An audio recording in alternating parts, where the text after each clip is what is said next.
ఎందుకో తెలియడం లేదు కానీ, రోజు రోజుకి ఓపిక నశిస్తుంది. చిన్న చిన్న విషయాలకు కూడా చాలా కోపమొస్తుంది. ఎవరిని నమ్మబుద్ధి కావట్లేదు. ఆలోచించొద్దు అని అనుకుంటున్నా. కానీ గట్టిగానే ఆలోచిస్తున్నా. ఏదేమైనా నాలా మాత్రం నేను ఉండలేకపోతున్నా.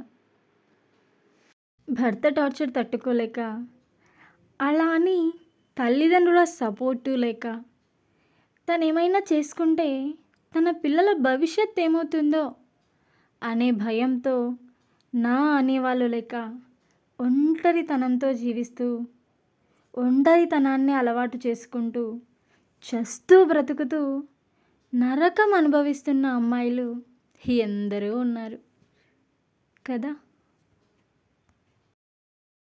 నీ జీవితం ఎవరి చేతిలోనూ ఆటబొమ్మ కాకూడదు.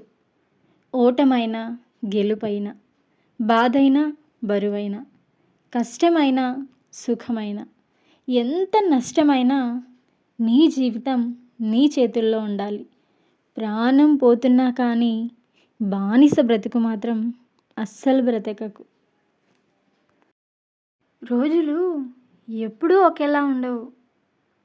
కాలం గడిచే కొద్దీ మన ప్రేమ ఒక టార్చర్లా అనిపిస్తుంది. మన బాధ అయితే ఇంకొక సొల్లులా అనిపిస్తుంది. మనం పెట్టే మెసేజెస్ అన్నీ వాళ్ళకొక టార్చర్లా అనిపిస్తాయి. ఇలా మారిపోతూ ఉంటాయి వాళ్ళకి ఫీలింగ్స్.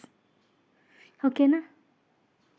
ఒక మనిషికి పదే పదే కాల్స్ మెసేజెస్ చేసి చీప్ అవ్వడం కంటే అర్థం చేసుకొని మనమే ఆగిపోవడం మంచిది.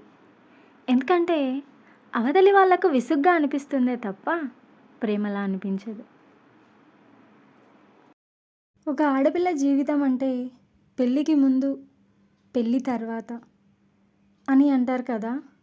కానీ కాదు. చాలామంది ఆడవాళ్ళ జీవితాలు పుట్టుకతోనే మొదలవుతాయి. కొంతమంది పుట్టినింట్లో సంతోషంగానే ఉంటారు, అత్తింట్లో సంతోషంగానే ఉంటారు. మరికొంతమంది ఏమో పుట్టింట్లో కష్టపడతారు, అత్తింట్లో కూడా కష్టపడతారు. కొంతమంది పుట్టింట్లో సుఖపడి అత్తింట్లో కష్టపడతారు. మరికొంతమంది పుట్టింట్లో కష్టపడి అత్తింట్లో సుఖపడతారు. మరికొంతమంది పుట్టింట్లో సుఖపడి అత్తవారింట్లో కష్టపడతారు.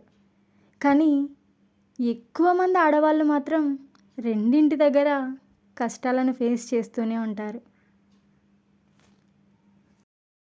నాది మనసుతో ముడివేసుకున్న బంధం కదా, అందుకే నువ్వెంత బాధ పెట్టినా భరిస్తున్నాను. ఒక్కసారి ఆ మనసే విరిగిపోతే మన ఇద్దరి మధ్యలో ఉన్న బంధంతో పాటు నేను కూడా నీకు కనిపించినంత దూరం వెళ్ళిపోతాను.